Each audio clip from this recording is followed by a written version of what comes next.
Eh bien bonjour, merci d'être venu à la conférence sur la géothermie qui est en plein essor actuellement. On va vous parler au nom de l'AFPG qui est l'Association française des professionnels de la géothermie et qui regroupe donc l'ensemble des acteurs de la filière. Donc c'est à peu près 140 sociétés, que ce soit des bureaux d'ingénierie, des foreurs, des fabricants de pompes à chaleur. Et la FPG donc agit à la fois sur les interactions avec les autorités, sur notamment la définition des normes et également le développement de la technologie. Et donc c'est pour ça qu'on est là aujourd'hui. Donc aujourd'hui on va vous montrer des exemples, ce qui est souvent assez intéressant pour illustrer les applications possibles de la géothermie, de différentes possibilités de faire de la géothermie. Donc vous voyez ici sur ce petit pictogramme, en gros il y a deux grandes familles de géothermie. Vous avez de la géothermie dite sur boucle ouverte ou sur nappe, dans lequel on va pomper de l'eau dans une nappe qui est présente, et il y a beaucoup d'eau à Lyon, donc il y a beaucoup de projets de géothermie à Lyon. On va lui prendre des calories ou lui en injecter selon qu'on fait du chaud et du froid, et on va la remettre dans la nappe. Et il y a une autre technique qui est la technique dite de boucle fermée, où là on va faire des forages dédiés dans lesquels on va mettre des tubes et l'eau va circuler en boucle fermée dans les tubes, rentrer froide, se réchauffer et ressortir. Un peu comme un chauffage central, mais dans le sol. Donc moi je vais commencer la présentation en vous présentant une des technologies donc sur boucle fermée qui s'appelle donc les fondations géothermiques. Donc c'est une application un peu particulière sur certains bâtiments, notamment quand le sol est de mauvaise qualité, ce qui est le cas à Lyon par exemple, sur les bords du Rhône. Vous avez en fait des sols instables et vous êtes obligé de faire des fondations dites spéciales. C'est des pieux qui vont être enfoncés dans le sol et sur lesquels on va venir mettre le bâtiment. Donc par exemple, Venise est construit sur pieux. À l'époque, ils étaient en bois, maintenant on les fait en béton. Et donc finalement, quand on a déjà fait ces forages, c'est assez malin de les utiliser pour capter l'énergie du sol. Et le bâtiment va lui-même capter directement son énergie dans le sol. Il va produire lui-même son énergie. Donc cette application existe depuis une quarantaine d'années. Elle a été inventée en Autriche. Elle s'est développée dans pas mal de pays et maintenant elle se développe en France. Donc là, je vais vous montrer deux exemples d'applications. Donc un premier exemple sur un projet qui a maintenant pas mal d'années, qui est l'aéroport de Zurich, donc c'est pas si loin que d'ici. Et donc il est entièrement donc 350 pieux, je crois, équipés en géothermie. Et l'intérêt, c'est qu'ils font à la fois donc du chaud et du froid dans l'aéroport. Et ils ont développé un système qu'on appelle le free cooling, c'est-à-dire qu'on peut aussi avec la géothermie non seulement produire du froid dans le bâtiment, qui devient un sujet de plus en plus important pour les bâtiments, parce qu'il y a tous les problématiques d'îlots de chaleur urbain, avec le renforcement de l'effet de chaleur urbain, avec la climatisation. Et non seulement là, ils refroidissent avec les pompes à chaleur, mais ils peuvent aussi faire un refroidissement sans pompe à chaleur, en mettant en prise directe la géothermie avec le bâtiment. Et sur ce projet, ils ont des rendements de 30 pour 1. Donc 1, c'est la consommation des pompes de circulation dans les pieux de fondation, et 30, c'est le froid qu'ils produisent dans l'aéroport. Donc c'est un projet qui a été instrumenté, donc c'est des rendements assez remarquables. Et je vais vous présenter un autre projet qui est ici, en fait, à Lyon. Donc c'est un projet qui a été réalisé à Anticaille, donc sur les hauteurs de Lyon, pour la SACVEL, qui est un bailleur social lyonnais. Et donc ici, sur ce projet, donc c'est un ensemble de petites maisons groupées. Et donc il y a à peu près une trentaine de pieux qui sont de 15 mètres de profondeur et qui ont été équipés donc en géothermie. Et ça permet de faire 100% de la production de chaleur des bâtiments et également de faire du rafraîchissement l'été. Donc c'est un projet assez performant et qui fonctionne depuis plusieurs années sur les hauteurs de Lyon. Voilà, donc ça c'était l'exemple de la géothermie sur pieux géothermique ou fondation géothermique. Donc ça peut se faire aussi sur des parois moulées, c'est un autre type de mur en fait, quand on a notamment des stations de métro ou des parkings. Et là on peut aussi équiper de captage. Donc on a fait par exemple des projets à Paris sur des stations de métro ou à Rennes, où il y a des stations de métro qui sont équipées de captage et on chauffe des bâtiments qui sont au-dessus. Donc voilà pour ma partie, et je vais passer la main à mes collègues qui vont vous présenter d'autres types de géothermie. Et ce que je vous propose, si vous avez des questions, c'est de les poser à la fin quand on aura terminé nos présentations. Merci.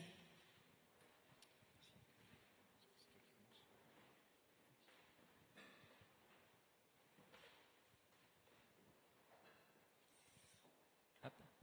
Bonjour à tous. Julien Guillon, donc moi je représente le bureau d'études BSE, bureau d'études spécialisé en efficacité énergétique et environnementale des bâtiments. Et Alexandre Chevalier, je suis hydrogéologue, donc et je traite tout ce qui est de la géothermie, la partie sous-sol.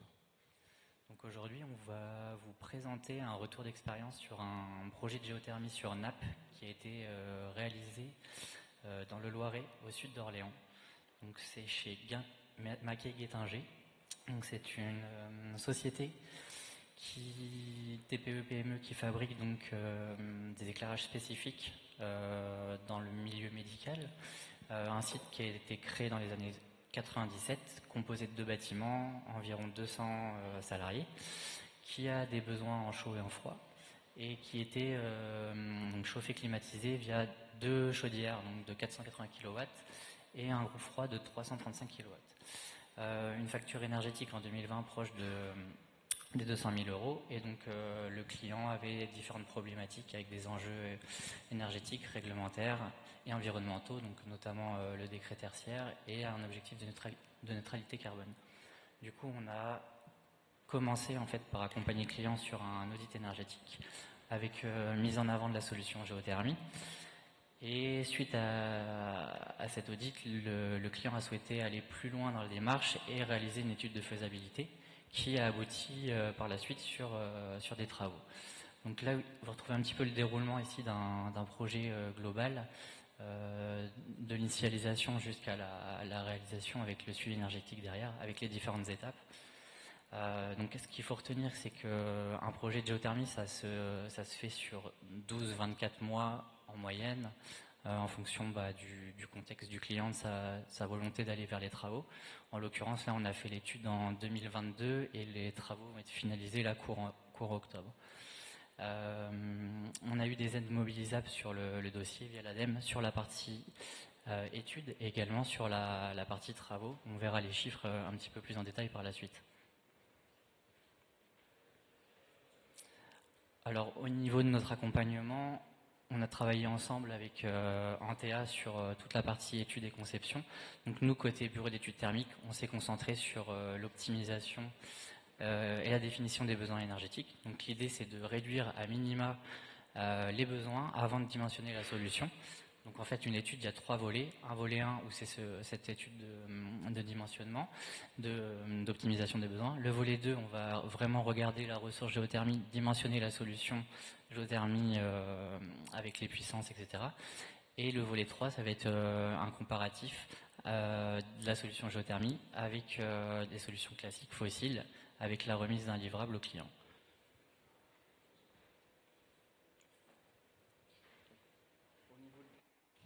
Au niveau de l'étude sous-sol, donc on a une étude géologique et hydrogéologique qui doit nous permettre d'identifier les différentes solutions possibles et envisageables au droit du projet. Pour ce site, la solution sur nappe a été choisie parce que les caractéristiques de l'aquifère étaient très intéressantes et permettaient d'atteindre les besoins qui ont été définis par BSE. Cette étude doit également comporter tout ce qui est les contraintes réglementaires et l'évaluation environnementale, comme par exemple des périmètres de pression de captage ou d'autres enjeux. Au niveau de ce site, on était réglementairement en zone verte concernant la géothermie de minime importance. Donc on avait tous les feux verts pour pouvoir lancer ce projet. L'étude aussi permet de définir l'implantation du doublet ou du triplet en fonction du contexte. Donc le forage de pompage est en amont et le forage de réinjection est en aval par rapport au sens d'écoulement de la nappe.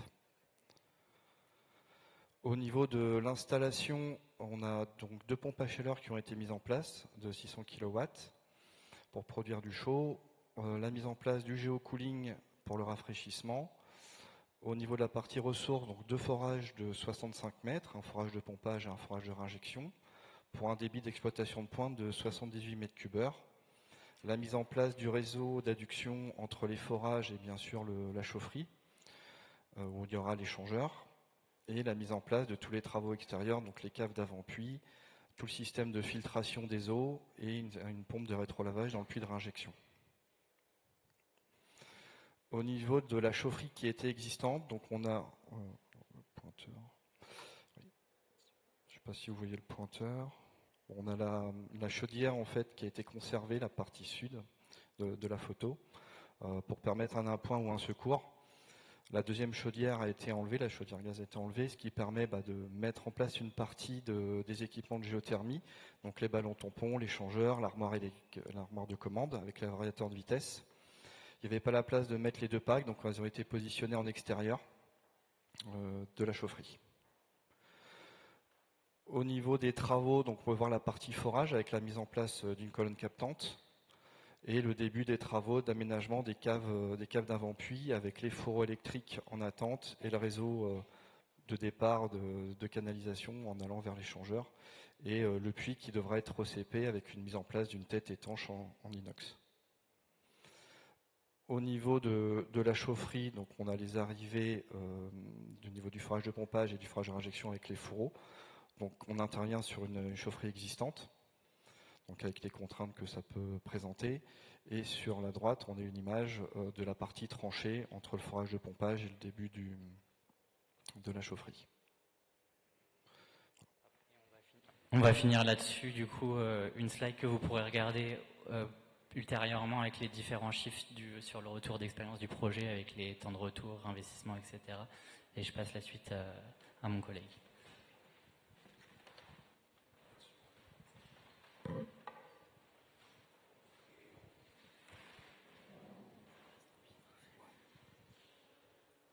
Bonjour à toutes et à tous. Donc Loïc Bernard, je travaille au sein de la société Vinci Construction, Eurovia, la marque TP, les travaux publics du groupe Vinci. Je suis en charge du développement commercial au sein de cette structure. Bon, Vinci Construction, nous on va intervenir sur toutes les typologies de travaux que vous pouvez rencontrer, donc bâtiment, génie civil, réseau. Eurovia, c'est plutôt la brique à droite que vous pouvez voir, donc c'est tout ce qui gravite autour de la route. Et aujourd'hui, je suis là pour vous parler d'un procédé qu'on commercialise depuis 2017, qui s'appelle Power Road. Donc Power Road, c'est quoi? Le but de Power Road, c'est de récupérer en fait la chaleur qui est contenue dans les enrobés. Donc c'est aussi simple que ça. Une route exposée au soleil, ça va monter à 60-70 degrés. Et l'idée de l'installation, c'est de récupérer cette chaleur grâce à un réseau de tubes qu'on va insérer dans les enrobés. Donc on les met à 6-7 cm de profondeur. Dedans va circuler un fluide et au fur et à mesure que le fluide circule, il va monter en température. Et c'est comme ça, tout simplement, qu'on récupère cette chaleur-là. Une fois qu'on l'a capté, on a 2 cas d'utilisation. En fait, le premier, c'est de se dire, bon, je capte et je délivre directement. Alors, ça va pas matcher toutes les applications. Nous, on a représenté une piscine et des logements. Pourquoi? Parce qu'en fait, on va capter bien évidemment plus de chaleur l'été que l'hiver. Donc, il faut avoir aussi des besoins de chaud. Maintenant, une piscine, vous chauffez les bassins à 30 degrés ou 28 degrés toute l'année. Donc, il y a un applicatif comme ça. On a des références qui fonctionnent. Ça matche bien. Et ensuite, l'eau chaude sanitaire. Vous ouvrez le robinet, vous avez besoin d'eau chaude. Ça fonctionne également. Pourquoi on est là aussi avec la FPG aujourd'hui? C'est pour cette application dite de différé où on vient se coupler en fait avec de la géothermie, donc sur sonde. Et là, l'idée, la géothermie, elle joue ce rôle de stockage en fait. Donc on va majoritairement envoyer de la chaleur en été, on va l'envoyer dans le sol, elle va être stockée, et ensuite grâce à une pompe à chaleur, on sera libre de récupérer cette chaleur-là pour la distribuer selon les besoins du bâtiment. Voilà. Ce qui est intéressant, bon forcément, on a des applicatifs. Le premier, c'est fournir de la chaleur renouvelable, donc on entend du chaud et du froid. On sait également faire du froid. Le deuxième, c'est déneiger des verres glacés. Bon, on n'en parle pas trop. C'est augmenter une qualité de service, mais c'est pas l'essentiel du procédé. Ce qui est intéressant, et ça a été cité tout à l'heure dans l'intervention des COM, c'est lutter contre l'effet d'îlot de chaleur urbain. Qu'est-ce que c'est en fait? C'est que en fait, la chaleur qu'on récupère, qui est issue de la chaussée, soit elle est envoyée directement pour être consommée au bâtiment ou à l'infrastructure, soit elle est envoyée dans le sol. Donc on va savoir abaisser la température de surface de l'enrobé d'une dizaine de degrés à peu près. Ouais. On a une vingtaine de projets là qui sont représentés sur cette carte. Bon, des projets historiques, des installations qu'on est en train de livrer et des installations qu'on a signées où les travaux sont en cours. C'est à peu près homogène sur tout le territoire. Ça fonctionne bien et du coup on a pas mal de retours d'expérience. Je vous propose directement de passer à un sujet de Fleury-sur-Orne. Donc c'est un projet de bailleur, enfin qu'on a contractualisé avec un bailleur social. Donc c'était une rénovation lourde, 4 bâtiments différents. Il y a à peu près 4800 mètres carrés de surface. On a fait 1400 mètres carrés de Power Road. un pot le petit ratio, alors, qui est plus ou moins vrai, mais en gros c'est 1 mètre carré de pot ça va chauffer et refroidir 4-5 mètres carrés de surface plancher. Donc voilà, on se retrouve à peu près sur cet équivalent-là. Il y a 1681 mètres linéaires de sondes géothermiques qui viennent compléter le système, et finalement 2 pompes à chaleur, voilà, avec une chaudière gaz qui vient en complément ou en secours. Aujourd'hui, le système, sur une production annuelle, donc 480 MWh, c'est le besoin total du site. Nous, on en fournit 320, donc on ne va pas fournir 100% de la demande, on est aux alentours de 70%. Si maintenant on regarde côté performance, il y a 235 MWh qui sont issus du sol et qui ont été au préalable valorisés dans la chaussée, et finalement 88 MWh de consommation électrique. On a parlé tout à l'heure de rendement, ce qui veut dire qu'on a un rendement aux alentours de 3,5, 4, donc 1 MWh consommé, vous en sortez, produisez 3,5, 4. Maintenant, si on regarde l'impact financier, c'est les charges d'exploitation, donc les économies de facture énergétique sur la première année. On avait un sujet qui tournait 100% au gaz. Maintenant, quand on regarde la charge annuelle par logement, du coup, après rénovation et finalement mise en place du système, on voit une économie de 450 € par logement, ce qui n'est pas neutre, projeté sur 25 ans, qui est la durée de vie finalement du système. Si on passe maintenant sur le côté carbone, on peut voir que avant travaux et ensuite après travaux, on a quand même une baisse de 61%. Critère intéressant, je ne sais pas si vous avez entendu parler des critères tiers, mais on voit qu'en une seule opération, on a validé les objectifs, et ça les plus ambitieux. Donc voilà, pour Road, c'est une décarbonation, une solution. Globalement, là, les arguments que vous voyez, en fait, c'est les arguments de Pour Road, mais également de tous les systèmes de solutions géothermiques qu'on vous a présentés. Voilà. Merci. Je ne sais pas si vous avez des questions, n'hésitez pas à les poser, on essaiera d'y répondre en fonction des interlocuteurs sollicités.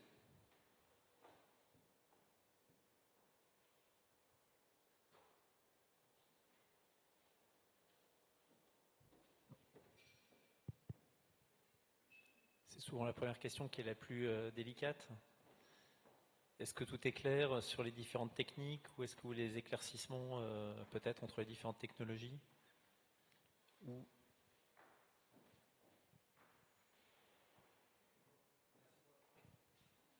Allô, oui, bonjour. Merci pour la présentation. J'ai pas très bien compris le système de rafraîchissement nocturne passif via les systèmes de pieux là sur l'aéroport de Zurich. Si vous pouvez expliciter un peu plus le fonctionnement.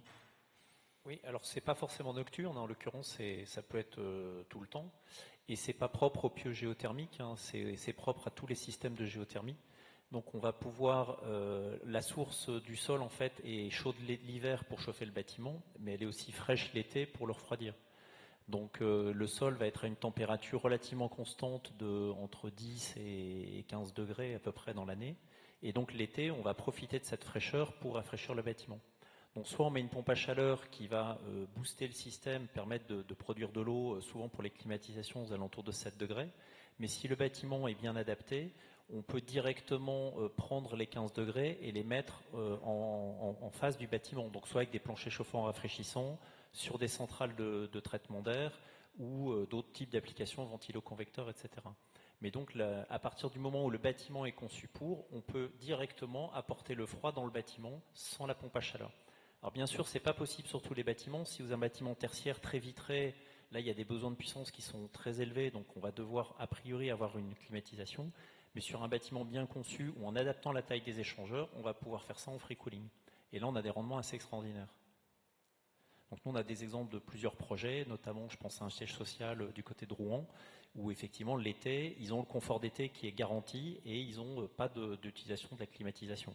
Uniquement en free cooling, en couplant directement la géothermie avec les systèmes de diffusion du bâtiment, et avec des rendements tout à fait remarquables. Ok, merci.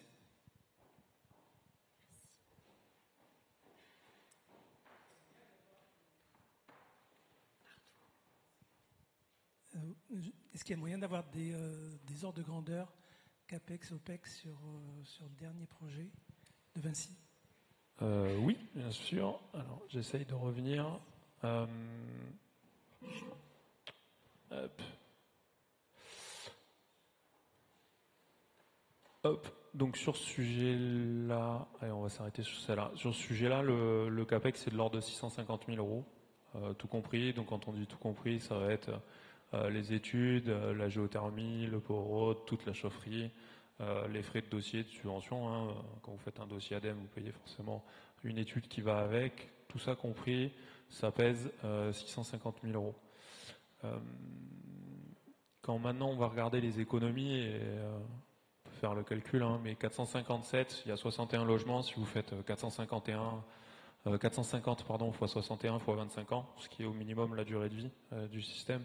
Je suis plus de tête, ça va faire peut-être 800 et quelques mille euros. Donc vous avez quand même une notion de rentabilité, donc de l'ordre de 22-23 ans, même sur un projet sans subvention. Ensuite, il y a des subventions, donc le fonds chaleur qui peut intervenir.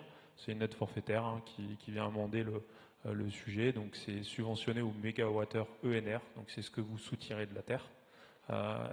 Donc sur des sujets comme ça, c'est quand même relativement bien subventionné. Donc on peut espérer des temps de retour qui sont de l'ordre de 10 ans, voire plus si vous sortez énormément de quantité d'énergie renouvelable. Ce qui est potentiellement le cas de sujets de piscine. Donc on a une vraie notion de rentabilité. C'est pour ça que la géothermie, en fait, c'est une super question, cette notion de CAPEX et d'OPEX, c'est de savoir quel est le coût global et quel est le business model que vous employez derrière.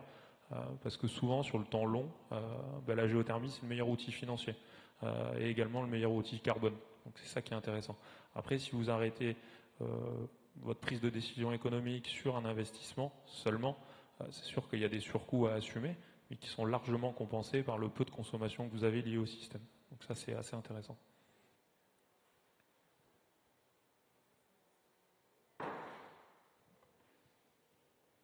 Et j'en profite peut-être en attendant une autre question éventuelle sur les dispositifs de subventionnement. Donc il y a deux dispositifs qui existent portés par l'ADEME. Vous avez un premier dispositif qui finance les études de faisabilité et ce qui représente entre 50 et 70% du coût de l'étude de faisabilité, 70% étant les collectivités. Donc c'est quand même très très fortement porté par l'ADEME. Et à un moment de l'étude de faisabilité, on va éventuellement faire aussi un forage d'essai pour valider la ressource et la tester. Et cette partie d'essai peut également être prise en compte dans cette étude de faisabilité. Et donc ensuite, comme ça a été évoqué, vous avez donc le fonds chaleur qui lui va venir subventionner l'intégralité de l'installation et dont la subvention est proportionnelle à la production d'énergie qui va être extraite du sol. Mais aujourd'hui, il y a un dispositif très favorable, donc effectivement, ça vaut la peine de faire des études de faisabilité pour étudier les potentiels, la rentabilité et les différentes solutions qui sont adaptées. Ce qui aussi peut être amendé, complété par des fonds régionaux hein, ou même des fonds européens. Quoi. Nous, on a déjà vu passer des sujets portés par des collectivités où le taux de subvention il pouvait monter à 50, 60, 70, ça arrive quoi. En cumulant les dossiers qui peuvent être liés au FEDER ou au fonds vert. Voilà, faut déposer bien évidemment des dossiers et puis ensuite se comparer à une solution de référence. Hein, donc il y a aussi l'intérêt économique de stopper à un moment. Mais en tout cas, il y a des dispositifs qui sont là pour accompagner n'importe quelle typologie finalement d'acteurs, qui soient privés ou un EPCI ou une collectivité.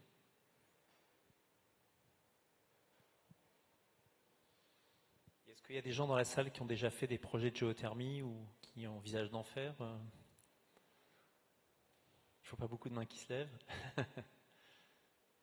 Mais n'hésitez pas, ça se fait bien. Et actuellement, effectivement, il y a un gros développement. Parce que notamment avec les sujets aussi carbone, c'est quand même un outil de décarbonation très intéressant, notamment sur du patrimoine déjà bâti, parce que c'est pas forcément, ça a été évoqué tout à l'heure, mais travailler sur l'enveloppe n'est pas toujours facile, notamment dans des bâtiments historiques comme celui-ci.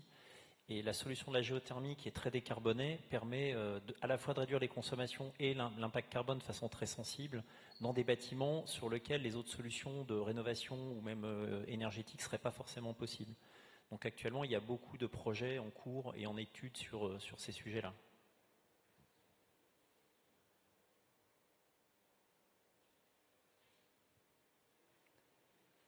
S'il n'y a pas d'autres questions, on va conclure là. Merci. Merci. Bonne journée. Bonne journée.